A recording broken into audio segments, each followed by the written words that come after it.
Hey guys, so like I said, today in class I'm going to cover the problems that we weren't able to get to. Fourth and fifth period got to different places, so I'm just going to cover every problem that I think is important. And we're going to start with this one right here. So it says the area of a sector of a circle with the central angle of x and radius r is given by the formula, and then they give you the formula. Now, they don't give you this formula on the EOC, so you do need to memorize it. And then it says a gasket is shown below, which is really just two circles, right? Find the area of the shaded region to the nearest tenth of a square unit. Okay, so nearest tenth, that tells us that we could use decimals.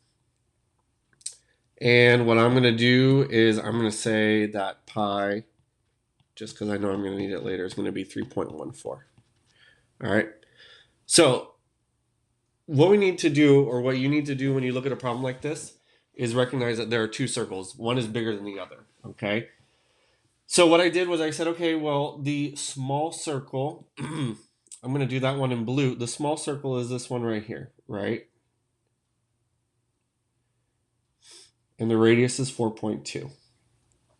Okay. The bigger circle kind of encompasses the whole thing. So I'm just going to shade the whole thing. And what does that have a radius of? Well, we see that it has this 4.2 plus this right here. So the big radius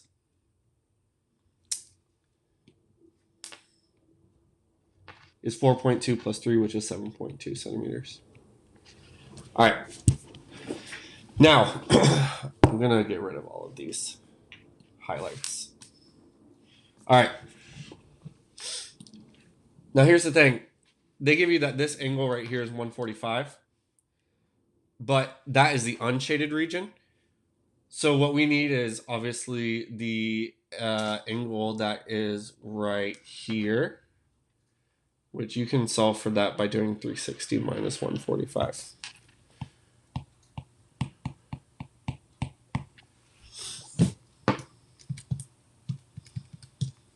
215. Okay. And that's our x. So that's going to be that guy right there. All right, so let's find the area of the big circle first. So it's going to be 215 over 360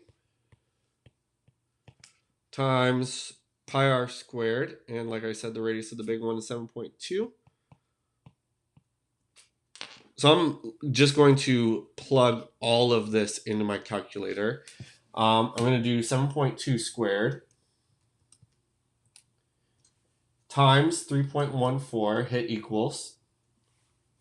Then multiply by 215 and divide by 360, and you get about 97.2 centimeters squared. Now, why do I only round to the nearest nearest tenth? Because that's what the problem asks. Okay, so I'm going to do this one to the nearest tenth, and I'm going to do the area of the small one to the nearest tenth. They have the same x value, so it's 215 over 360 times pi radius squared. The radius of here is 4.2 squared.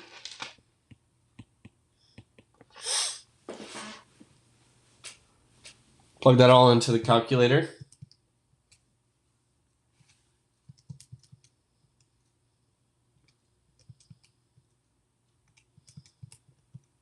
And you get about 33.1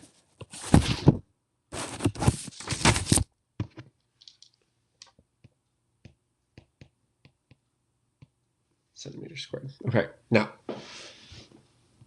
what am I going to do with these two values? Well, the shaded region is already shaded for you, so I don't need to do that. But the shaded region is going to be the difference in those areas. Okay, so it's going to be the small one. I don't want to use that color. Or sorry, it's going to be the big minus the small. That's a 3, not an S. And when you do that, you get 64.1 centimeters squared. Okay? And that's the answer to that problem. Right. So let's move on. Let's go to, let's go to the constructions. So the constructions are basically just going to be a set of instructions on how to complete this. Now, we've constructed this in class, but it was a really, really long time ago. And I drew a compass here for you, just so you know, when I say that, the compass point, I mean that sharp piece, and the pencil is on that side. All right. So I want to create an angle bisector. Okay. I want to create the angle bisector of this angle. All right. Now I'm going to give it some more points just so my instructions are very clear. So this is going to be point S, this is going to be point T. And here's what we're going to do. We start by putting a compass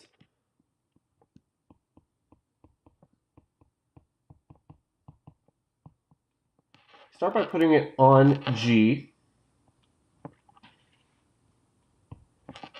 And we draw an arc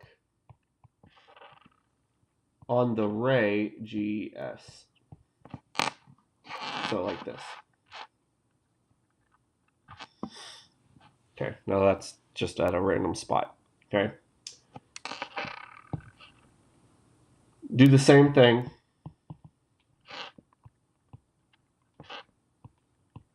on the ray GT. Don't change the width of the compass.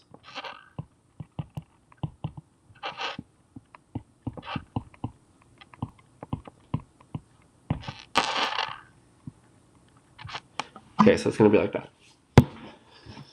Now I'm going to give those points as well. I'm going to label them.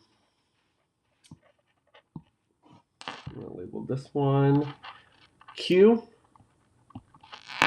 and this one P. You can label it whatever you want. All right. Second step. Put the point of the compass on Q. Draw an arc on the inside of angle TGS. So basically you put your point here at Q, kind of spread it out a little bit, not all the way to S, but maybe midway, it doesn't matter. And you're just going to draw an arc. Okay, so kind of like that.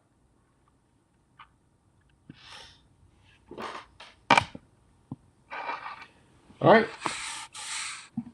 And then you're going to do the same thing. So repeat on point P at the same width.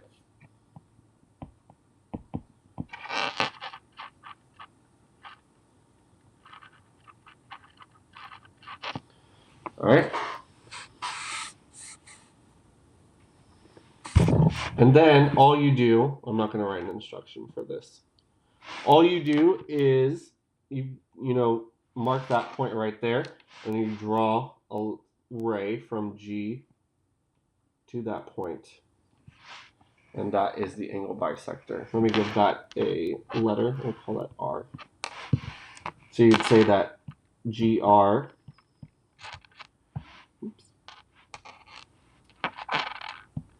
is the angle bisector. All right. So that's how you do the angle bisector. I'm going to move this step 2. I'm going to move it. Oh God, I don't know. Maybe I won't move it. That's fine. Whatever. All right. B, they want us to do a parallel line to LM.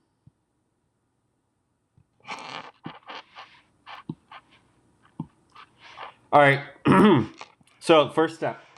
So here I have 2 points on the line, L and M, and I have a point above the line, K. What I'm going to do is I'm going to draw. Let me zoom in.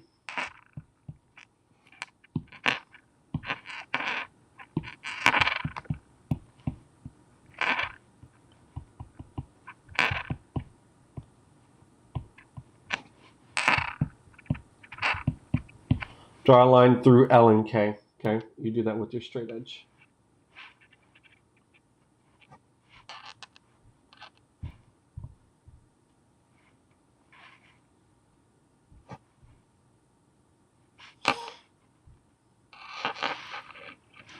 This is not going to look good.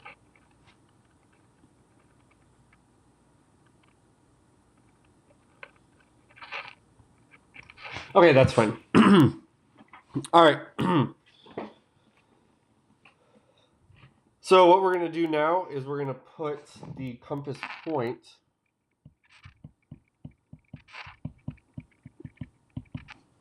on L and draw an arc.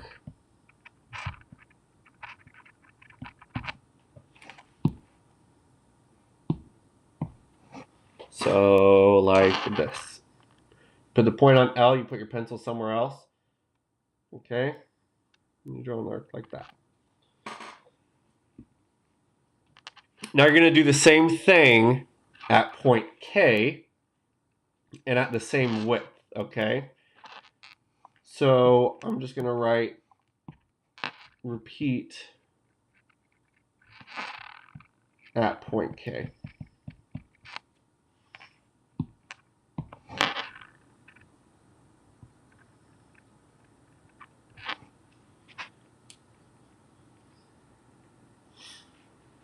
All right, I'm going to give these some labels. I'm going to call this P and I'm going to call this N. What you want to do now, so step 3, I'm going to write it over here on the right hand side. What you want to do now is you want to put the point on N and the pencil on P.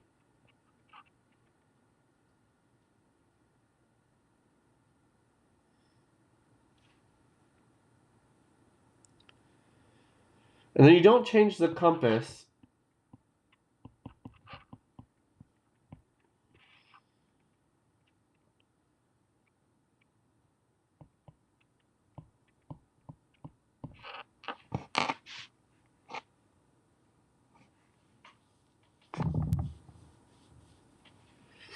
And basically what you do is you're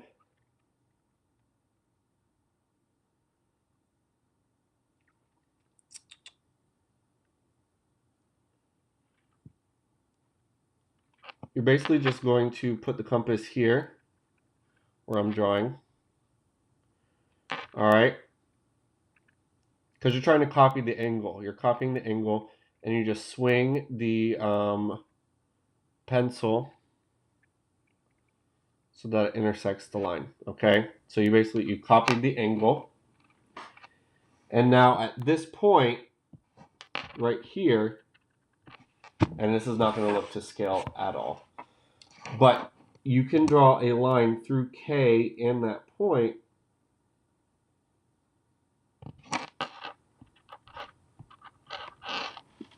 and it's going to be parallel to the bottom. Okay? If these instructions aren't working for you, just Google it on YouTube. Okay? I think they may have better illustrations than I do because I don't have a compass. All right, finally, a line perpendicular to the given line. I think this one's pretty simple. What you're going to do is you put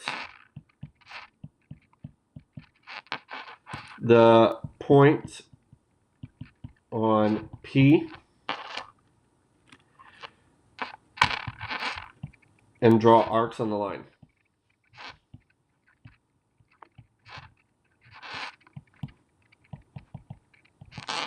So you put the point down here, and basically you're going to just put an arc right here and an arc right here. So you do it on both sides.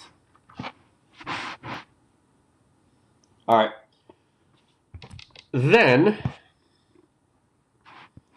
you put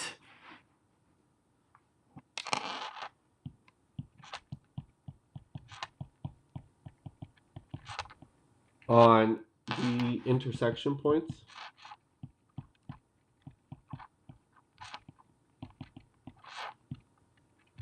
And you draw arcs below the line.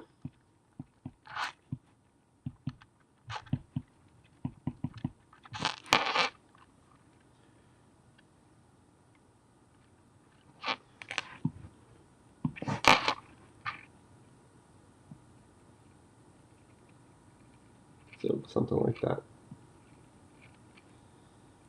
All right. Doesn't have to be exact. The point where they meet, if I draw a line from through P to that point,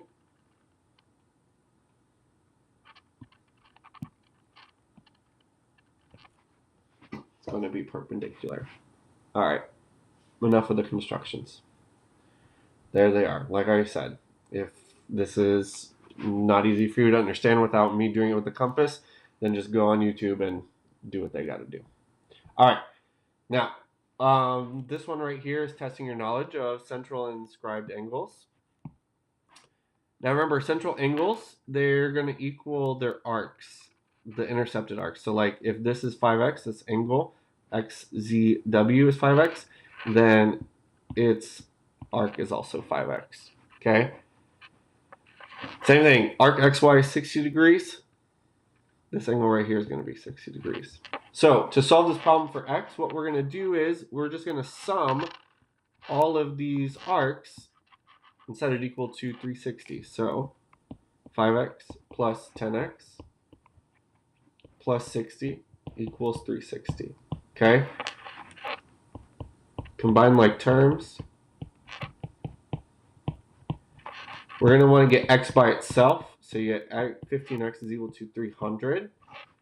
And you divide both sides by 15. And you get 20. So x is equal to 20. All right, this one.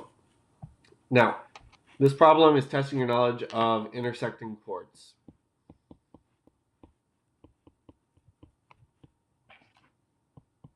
And more appropriately, the angles formed by intersecting chords. Now, remember in class I taught you that if the angle is formed inside the circle, what you're going to do is you're going to add the two arcs that it intercepts, okay? You're going to add them and divide it by 2. If they formed outside of the circle, you would subtract them, okay? So like with tangent lines and secant lines, stuff like that, you would subtract the 2 arcs.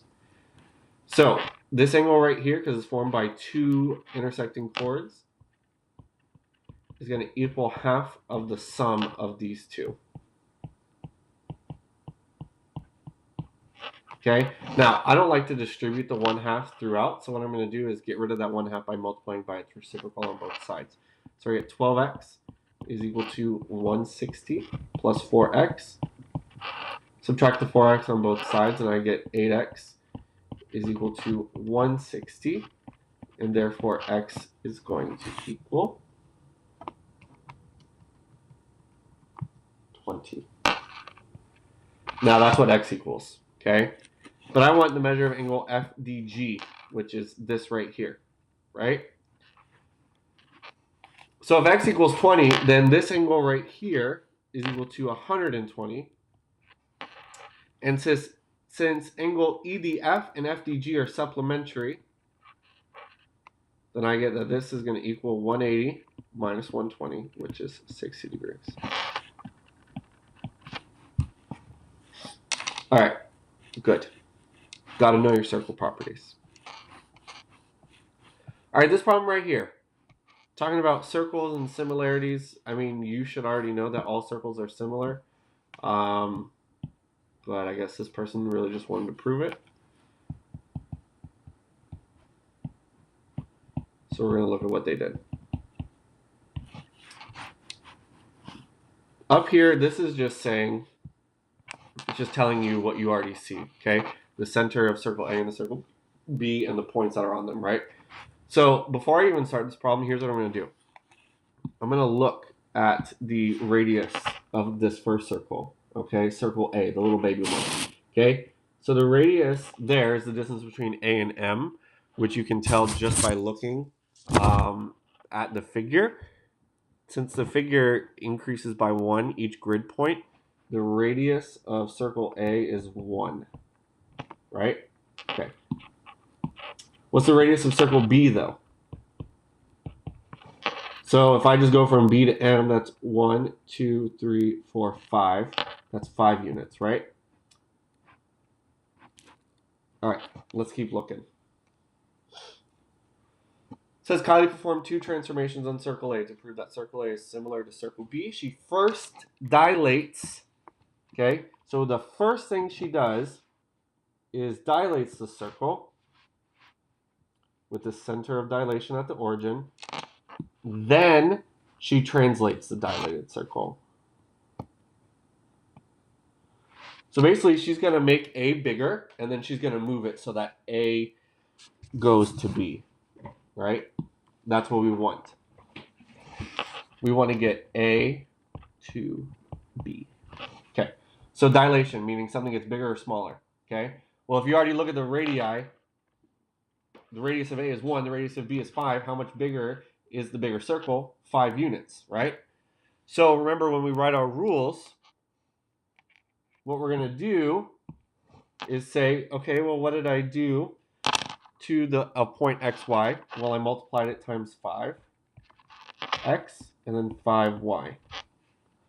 So basically, every point on the circle of A got multiplied by 5. All right.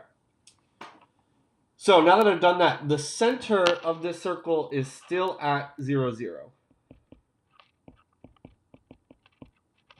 after the dilation.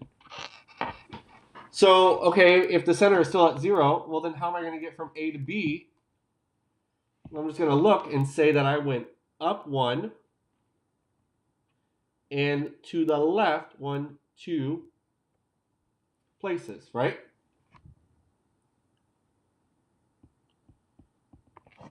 Okay, so if I go up, what does that affect, x or y?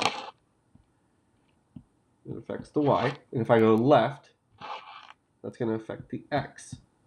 Okay, so if I go left, that's minus 2. So it's going to be x minus 2. And if I go up 1, that's going to be y plus 1. All right, so that's how you deal with these transformations. You look at the 2 figures. Make sure you read the problem, because here it just says first and second. It doesn't tell you that what you do first is dilate and then you translate. You have to read the problem yourself to figure that out. Okay? So be careful, because if you were to switch these, you'd be wrong. All right? Good. Next. Okay. Another circle one. It says the equation of a circle is below. And here's what I've done for you. I already gave you the equation of a circle, right? Now we've seen this in class. X minus h, y minus k, center at hk, right? Okay, so what's the center of this thing right now as it is? Well, if it's positive 4 and negative 3, then the center is at negative 4 and positive 3. Remember, we just changed the signs. Okay. Now, this right here, this 9, is in what position? It's in the r squared position, right? So if r squared is 9, then r must be 3. So the radius is 3.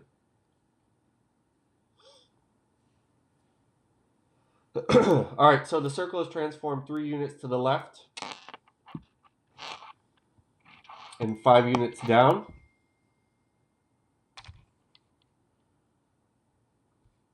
then dilated by a factor of 2.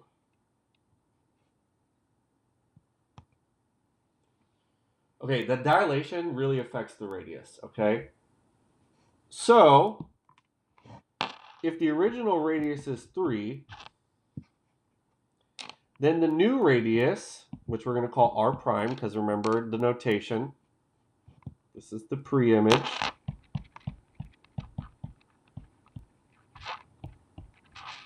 This is the image. The image is dilated by a factor of 2, so I got to do 2 times 3, which is 6, okay? Now, if I'm going to put it back in an equation, if the radius outside of the equation is 6, then the radius inside the equation, we got to square that. So I got to do 6 squared, which is 36. So this is what fills that in. All right.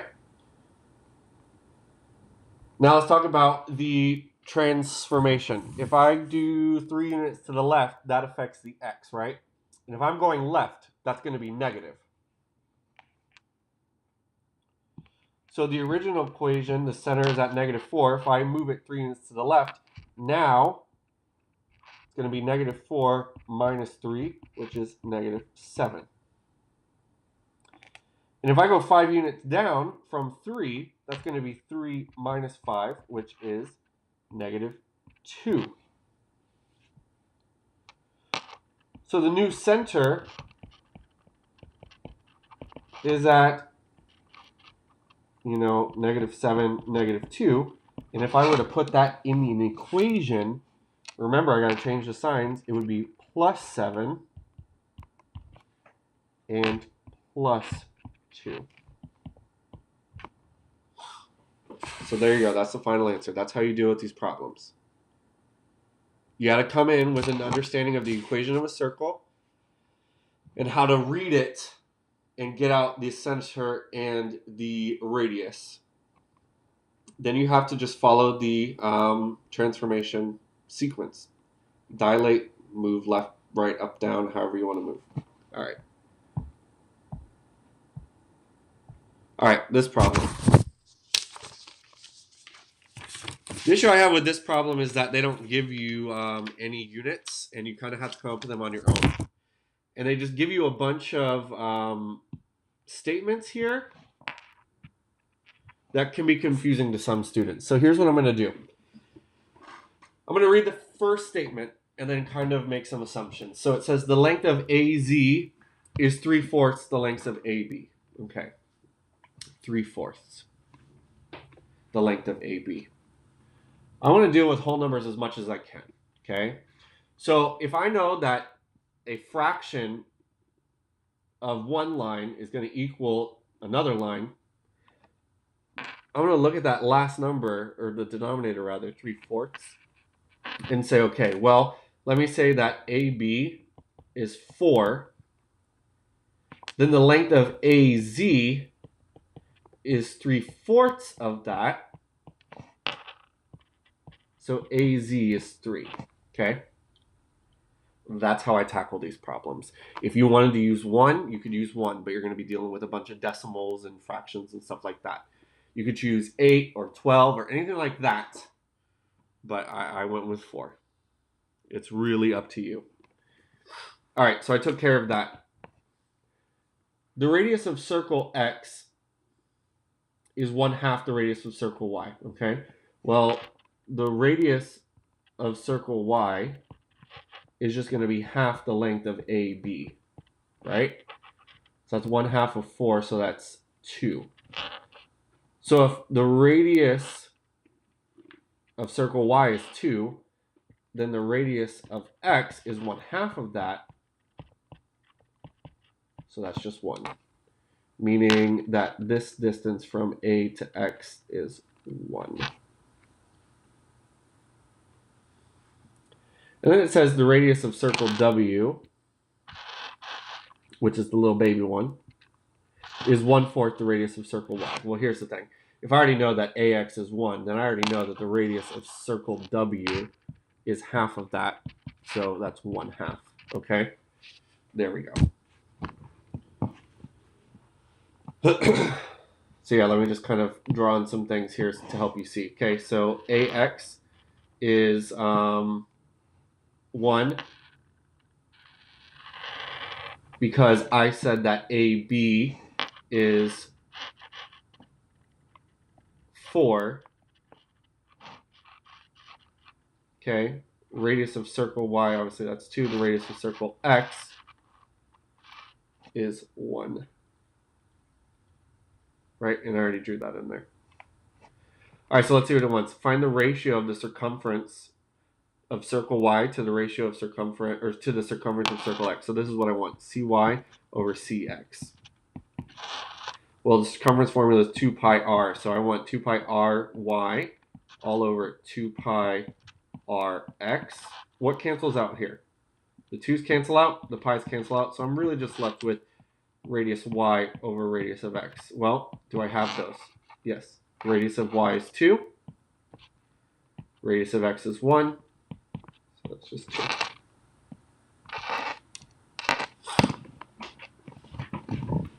Now you see why I make these assumptions off in the beginning. Okay? Because if you deal with all these fractions, you're just going to confuse yourself. Okay? So make an assumption on what the length is, and then just go from there. All right. Congruent polygons. All right, so this one, here's what I know. Polygon ABCD is congruent to polygon PQRST. Complete the figure below. So here's what I already have. I already have QR and SR. So QR is going to be congruent to BC in this one, right? So they're going to have the same distance. I know that RS, because I already given RS, is going to be congruent to CD. Okay. Well, if I look at CD up here, right? And if I look at the figure as a whole, I see that CD is going to be parallel because they're both horizontal to AB, right? So CD and AB are going to be parallel. And here's what else I know. AB is going to correspond directly to PQ. Okay? So that's going to help me get my next point. AB and CD are parallel, so PQ and RS will be parallel.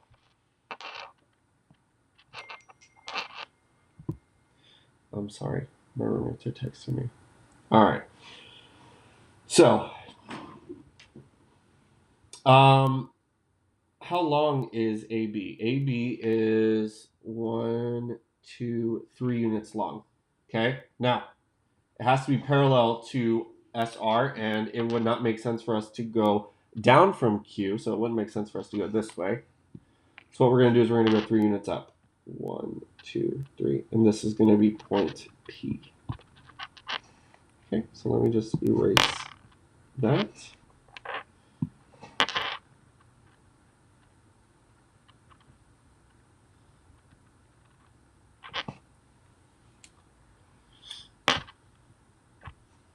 So I'm good there.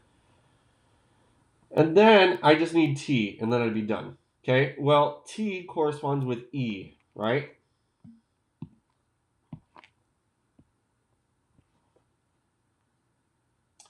And what I notice now about my figure is, and this is an assumption, okay? We can't tell, but it looks parallel. So EA looks parallel to BC. So BC corresponds to QR here. So I need to draw a line that is parallel to this, right? So I'm going to draw a line this way, not the other way, because then the figure wouldn't look the same. Now, how long is that going to be from P to T? Well, from P to T is going to be the same as from A to E. So what I do is I'm going to draw a little triangle in here and see how long this is from A to E. I'm going to go 1, 2 units to the right and 1, 2, 3, 4 up. So since we see we did that up there, but our figure is a little transformed down here, I'm going to go 2 down, and then 4 to the right.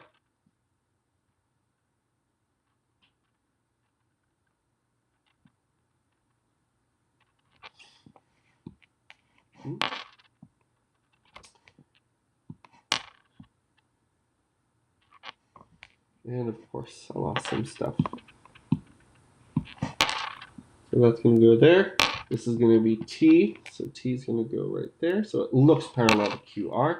And then obviously they just connect. So there you go. You completed the figure below. It looks like there was some rotation, maybe a translation. But yeah, it doesn't ask you. It just asks you to complete the figure. So as long as you can tell me how I get from one to the other and how you knew that it was going to look like this, you'd be fine. All right. Now, I know this video is getting a little long, so I appreciate you staying with me. These problems here, they give you coordinate points and they ask you to classify the type of figure that you're given. So what you need 2 things. You need the distance formula, and you need to know that parallel slopes have the same, parallel lines have the same slopes, and perpendicular lines have opposite reciprocal, okay? Now that's going to be important because quadrilaterals deal a lot with congruent sides, okay? Okay, so my roommates are texting me about the Kardashians. Great. And so you need to know if they have congruent sides and if they're perpendicular to one another or parallel, right? Parallelogram, parallel sides, right? Perpendicular, that would be really like rectangles and squares. So that's important. So I'm going to move over to a piece of graph paper real quick.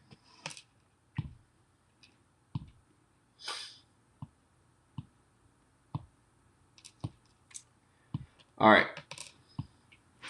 So the first one gives us, I'm going to do the best I can. My hands are a little shaky.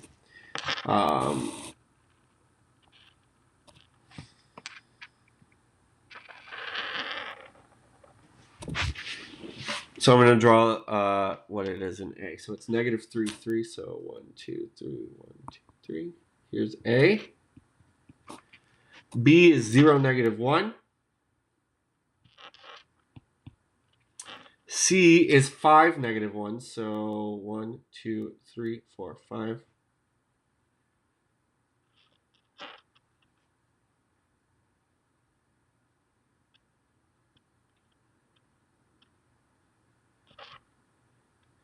And D is 2, 3. So 1, 2, 1, 2, 3. All right. So obviously,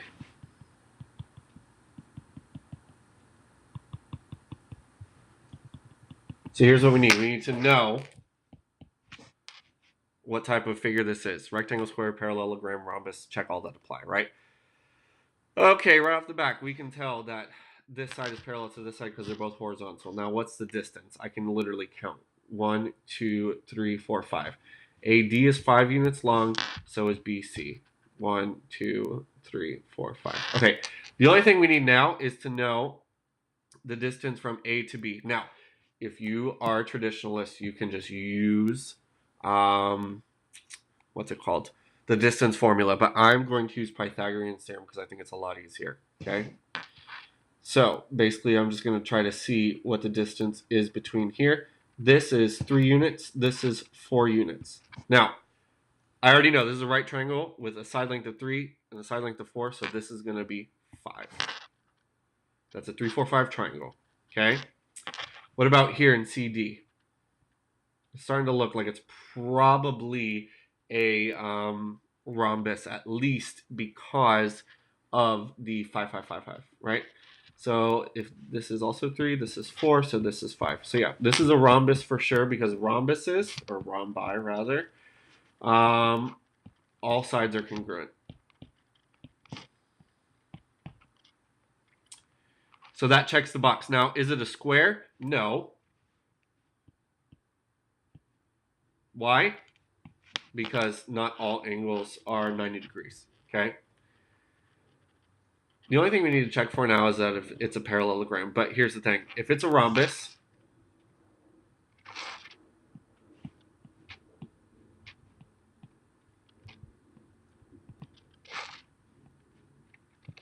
all rhombi are parallelograms, right? They're under the same tree. Okay? And if it's not a square, then it can't be a rectangle. Okay? So the answer for A is rhombus and parallelogram. All right. Let's move on to the next one. B. Yeah, I'll do this.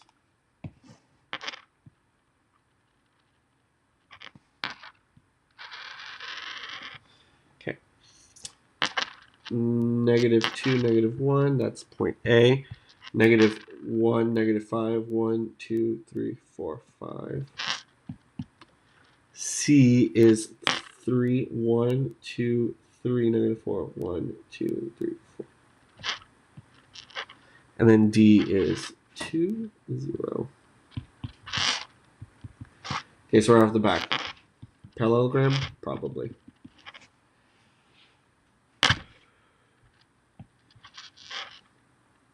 Okay, so here's the thing. I just goofed because I cannot assume that. I cannot assume that they're parallel. So here's what I'm going to do. I'm going to find the slope of AD.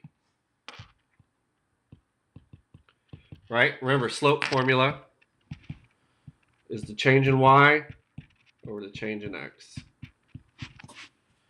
All right. So I'm just going to do the change in y, which is going to be 0 minus -1 all over the change in x, which is going to be 2 minus -2. +1 over 4, that's the slope of AD. Now let's see if the slope of BC is the same. Change in y, so that's at -4 minus -5 all over the change in x, which is going to be 1, 2, 3 minus -1. +1 over 4, yep. So we know now that these are parallel. Okay. Let's check here. Let's check AB and DC.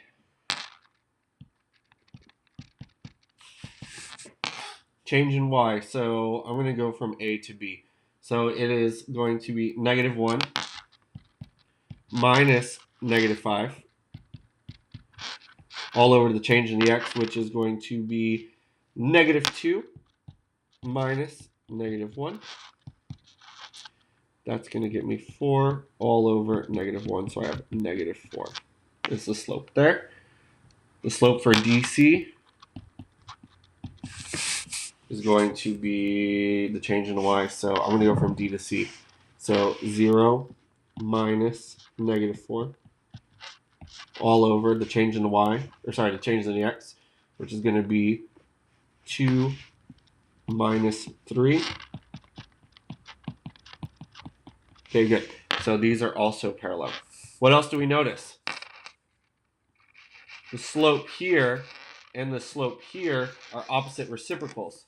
So what does that tell us about our lines? Our lines are perpendicular. So we know we have we know we have a rectangle, for sure. We also know we have a parallelogram. Now the last thing to do is to calculate the distances, which, like I said, Pythagorean's theorem. All right. I'm not going to bore you with this anymore. So basically, this is going to be the last one I'm going to do. 1, 2, 3, 4. So 1 squared, that's root 17 is that distance. And I'm just going to tell you, these are all going to be root 17, right? Because this is 1, this is 4. This is 1, this is 4. And so if they all make the same right triangle, let me make you a note.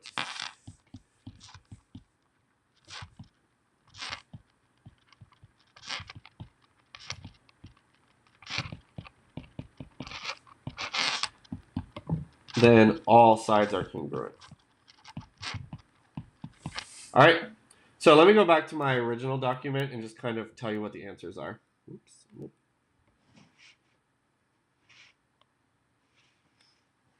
All right, so here it was parallelogram and rhombus. For B, it's going to be all four of them. And you can do C and D on your own, but the answer is going to be, when you get to it, rectangle and parallelogram. And then this one is parallelogram. All right, thank you guys for watching. Sorry it was so long.